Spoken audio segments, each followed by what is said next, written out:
Alright, so today we're going to be talking about autism and the complexities behind the disorder.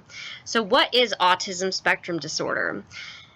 It is a complex neurodevelopment disorder and is difficult to define because every case differs so greatly. And there are actually two core symptoms that are required for a diagnosis of autism. There's reduced capacity for social interaction and communication, and there's restricted repetitive patterns of behavior, interests, and activities, in which we're going to dive in here soon. And autism actually refers to a child's apparent self-absorption because auto means self and ism means condition. So we're going to look at the social communication and interaction subcategories found within the DSM-5. So the first one is social reciprocity, so how a child responds and replicates to one another. So an example of autistic kids is that they refuse to take role in social games, as you can see here. There's joint attention, so wanting to share an interest in others. An example for an autistic kiddo would be they don't want to share an interest with the parent. They want to keep it to themselves. So as you can see here, the dad doesn't want to share his nachos with his son. Not saying he's autistic, but gives a good example. And then there's nonverbal communication, which is using and interpreting nonverbal cues. And then social relationships is developing and maintaining friendships. And autistic kids tend to seem to have a really hard time with that. And then we're going to look at the restricted and repetitive behaviors, interests, and activities that physicians who diagnose this look for this kind of behavior. So they tend to line up toys, they flap their hands, or what's known as stimming, and then they imitate others. As you can see here, the boy is flapping his hands. It's very commonly found within autistic kids. And then again, lining up the cars and the toys. And then they're fixed on certain routines, same school route. And as we're going to dive into later, OCD and autism are correlated with this. They have these weird patterns of behavior that they don't like to stray away from. And then they also have restrictive thinking and specific knowledge on one specific thing, like cars or horses. One of my kids I worked at the clinic loved horses. She knew literally everything about horses. It was crazy. And then children with ASD may exhibit one or more of these deficits and then also vary on severity, which makes it so that's why every case is so different from one another. And as you can see here, this is the brain of a typically developing child. And then comparing to a child with autism, as you can see, all the blue here is hyperconnectivity of these synapses. So what do you think do you think that this is actually causing these behaviors that you see here? So maybe with this, you see the excitability of the flapping of the hands.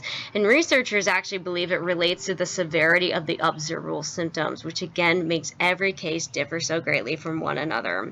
So why do we call it a spectrum disorder? Well, autism is a group of related disorders, and Asperger's is one of them, which is known as mild autism. So they don't actually have significant delays in language and cognition, and it's more of the high functioning form of autism. They just exhibit maybe one or two of the severity disorder or severity behaviors, but they're not nonverbal. It doesn't interfere with their daily life functioning, as you can see here in level 3. And there's actually levels of severity in autism that we see nowadays. And you know, level 1, which you find in Asperger's, is level 1 autism. They need some support. They have a hard time with conversations and difficulty switching and transitioning from different activities. That's very commonly seen, compared to a level 3 who's nonverbal, they speak few words, they rarely interact with one another, etc. And then also it's a heterogeneous disorder, meaning that a child may be severely impaired in some respects, but superior in others. And we actually talked about this in class about 2 weeks ago. So a great example of this is if they have impairment in language and comprehension of language, they might be able to listen to some beautiful piano piece on a YouTube thing or something, and then be able to go and play it right away. They just have these like outstanding talents that it's so hard to explain why that occurs. And then the levels here explain why every diagnosis for autism is severely different from client to client. So recap on this. Again, they have a defective social cognitive domain, so mental aloneness per se. They lack of contact with the outside world, and they also lack empathy. So you can see here, the little Jake character is crying, looks like happy tears, but crying, for example, and this would not occur in autistic kids. If you were to give them compliments or want to be there for them, they're not gonna understand what the social reward of that is. They just cannot comprehend it. And there's also sensory motor defects, so temper tantrums, like severe temper tantrums. Headbanging, that's a very common one seen across the autistic board with the self-injurious behavior. It's very common. And then also form of repetitive rituals, again with the stimming and the lining up with the letters there. So what abnormalities in the brain are causing these behavioral symptoms? And that's a question of research that I'm really interested in. So let's dive in a little deeper. One of the most well-researched systems here is the mirror neuron system. So what are mirror neurons? They respond to actions that we observe in others. They're all across the brain, and they do, yes, they help us observe others. So for those of you who yawned during this little kitten picture, if you noticed that right away, that's our mirror neurons in action. I'm trying hard not to yawn here. So in a normal system, we see that the parent is trying to teach the child to imitate him grasping his two hands or into a fist, and the child clearly does it. So, you know, what's going on here? So we have visual input that goes into the superior temporal sulcus here, which is actually this giant sulcus right here, but just in this research article, they just described it here. And then that visual input of the action goes to the inferior parietal lobe, which describes the motor description of the action, and that then relays it to the ventral premotor cortex, which is the goal of the action. Remember, our premotor cortex is our judgments and our personality and the goals of what we're trying to accomplish. And then that entire system, so the premotor cortex goes to the inferior parietal lobe, back to the STS, and this creates the matching sensory predictions of imitative motor plans and visual description of the observed action, which then creates the imitative behavior. And again, these three areas right here are the core circuit for imitation. So in ASD, this is a dysfunctional system. And what do you think we see in kids? Sorry, that was my dog barking. Inability to comprehend patterns and relationships. They do not imitate others, and they cannot relate to people in life situations. So again, they basically lack, another thing is they lack empathy too. And then the theory of mind. Found again in the superior temporal sulcus, this plays a role in detection of stimuli that indicates actions of another individual. And this is known as the theory of mind. And the most basic understanding of this, or description of this, it's the ability to understand the perspective of others. And as you can see in this little picture here, so the guy is seeing a 6, but the guy here is seeing a 9. And then a lot of autistic kids, so let's say this guy's autistic here, they're going to say, yeah, I see a 6, and then this guy also sees a 6, because he doesn't understand that this guy doesn't always see what the autistic kid sees. And it also attributes mental states to other people. And again, this has to do with the auto self. They just don't understand that people have, we all have brains, and we all have our own mental game going on. And mirror neurons play a role in this, and which, again, this is an abnormal development in ASD. Sorry, my dog's barking. And then one thing you can do is the Piaget's 3 mountain test. So again, the kid and the doll. So the kid in autism would say like, oh, well, the doll sees all 3 mountains because I see all 3 mountains. See what I mean? And then the doll is like, oh, no, I only see one. And then there are other changes. So there's decreased activity in the fusiform phase gyrus, which you talked about in class. So a research article saw that there was a boy who had extreme interest in cartoon characters that evoked a strong response in the FFA, but no activation when viewing human faces. And as you can see here, the green little circles indicate the FFA that they were looking at. And the most important one to look at here is the correlation between trying to combine the dinosaur-looking character and the face. this. So since the kid had a huge interest and he just loved these things, he was able to have activation in the FFA looking at the dinosaur characters, but no activation of the human face whatsoever. And this you can see in newborns. Newborns love to look at the eyes of human faces, and you can kind of see it early on when a baby, for example, doesn't look at a human face and it's kind of just wandering its eyes everywhere else. There may be an issue there. And then there are other suggested differences. So the cerebellum is reduced volume, or has reduced volume. The amygdala is seen to be larger in autistic kids, as you can see here in this MRI. The corpus callosum, which again is that little area of the brain that connects the two hemispheres together, so your brain correlates with both sides of your head, reduced size in one or another of its subregions. And then in this MRI, you actually see that there's no corpus callosum. There it should be, and it's not there. And the frontal cortex has an increase in pro-apoptotic or pro-cell death signals, meaning you're killing off those neurons. And then Broca's and Wernicke's is dysfunctional circuitry. And Broca's and Wernicke's have to do with language and language comprehension, all found in the left hemisphere of your brain. So again, what do you think, tying but way back into what we talked about earlier, the behavior abnormalities? And these are just some of them. So in the frontal cortex, maybe this caused impairments of social behaviors. If you're killing off those cells, maybe they just don't understand how to interact with the environment, which would then correlate back to those subcategories of social communication and interaction. Or maybe in Broca's and Wernicke's, you have a defect in social language processing and social attention. And then maybe in the cerebellum, they see motor dysfunction and discoordination. And then what do you think are others? And then we're going to talk about the orbital frontal prefrontal cortex, as we talked about in class. Hopefully for some of you this looks very familiar.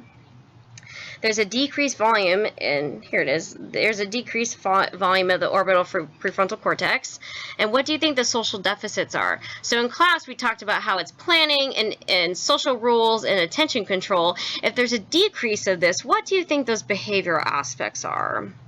And then the dorsolateral prefrontal cortex, there's a decreased expression of the metabotropic glutamate receptors, which again are excitatory receptors. Glutamate's an excitatory neurotransmitter. And then there's an increase in microglia number and issues in synaptic pruning. And I actually found a research article that talked about how microglia are critical for the refinement of neural connectivity, which again is synaptic pruning. And manipulating those microglia actually leads to deficits in synaptic connectivity.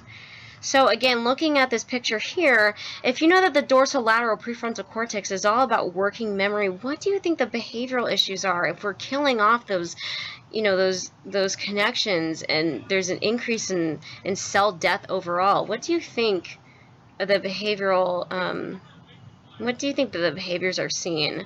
And then the other important one is the caudate nucleus.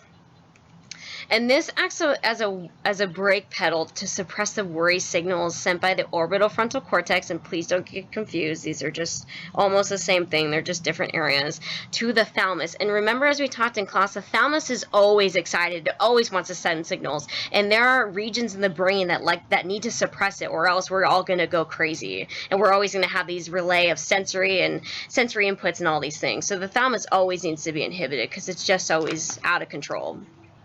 And so the caudate nucleus in normal conditions, it prevents the thalamus from being hyperactive, as I just said. And then there's actually an increased volume of this. So if we understand that, it would be turning into repetitive and stereotypical behavior and obsessive preoccupations, which ties into OCD and autism together. And I will break this down for you. So the OFC, and let's talk about an OCD patient or someone with autism who likes to line up toys together. So the OFC right here will send a message of panic to the caudate nucleus, so those worry signals.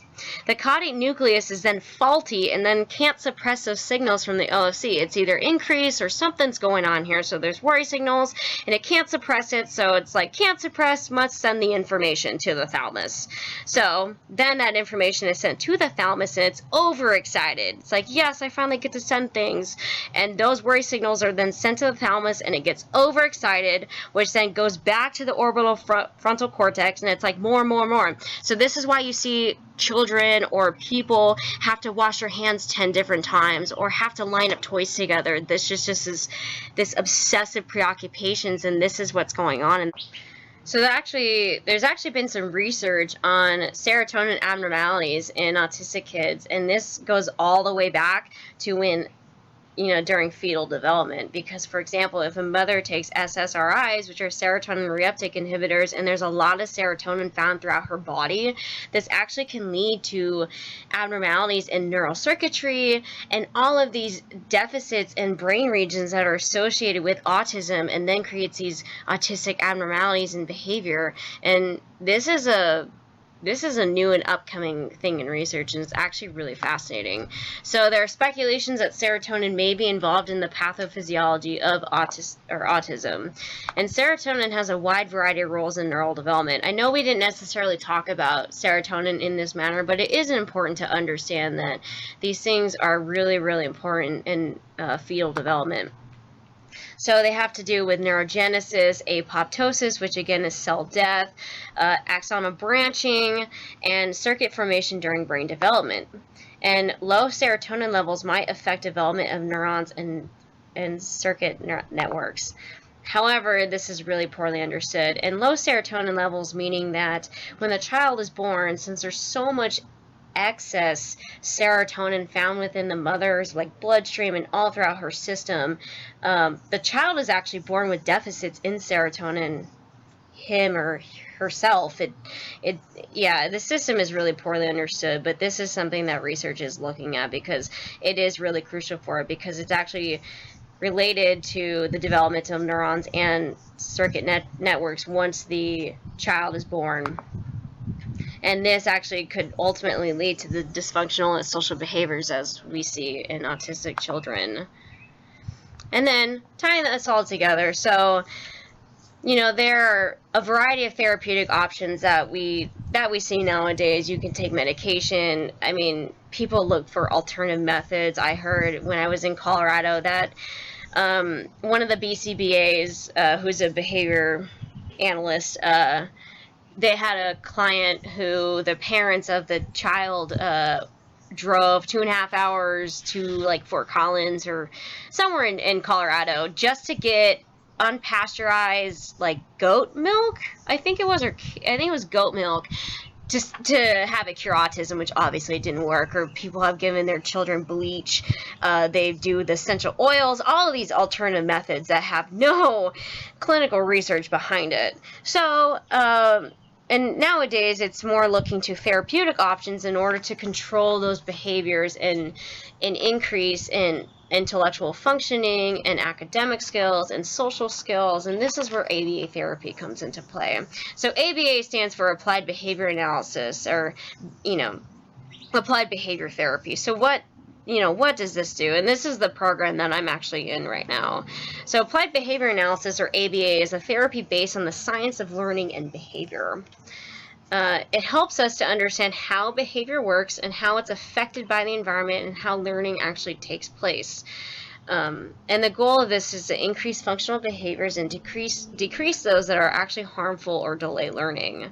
So for example here, ABA, they don't really necessarily look at the neuronal or the neurology behind anything. They're just looking at observable behaviors and how can we manipulate the environment and the stimuli in order to change those behaviors for the better. And so, for example, this trial, what they were doing was they were taking a group of autistic kids and trying to teach them to read.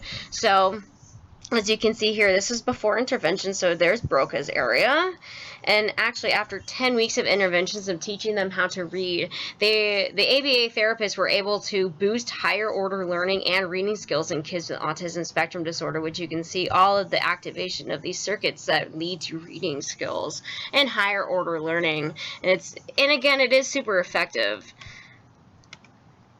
And these programs can help increase language and communication skills, improve attention, focus, social skills, memory, and academics, and decrease problem or targeted behaviors. And does it work? You know, actually, does this thing actually really work? And more than 20 studies have shown that intensive and long-term therapy improves outcomes for many, but not necessarily all.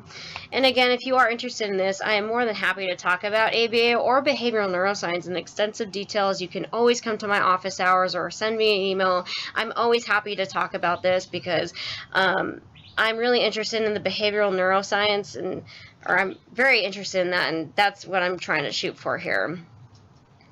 And then, last but not least, I actually found this last night, and so you can see here, this was looking at the social reward pathway, and I didn't do any details in this. I just thought it was super fascinating to end on this note, how in a typical child there's this pathway that leads to social reward. So if somebody gives you a compliment and you're rewarded by that sensation, and you understand the social aspects behind that, this is the pathway that it goes. And as you can see here, a child with autism does not do that.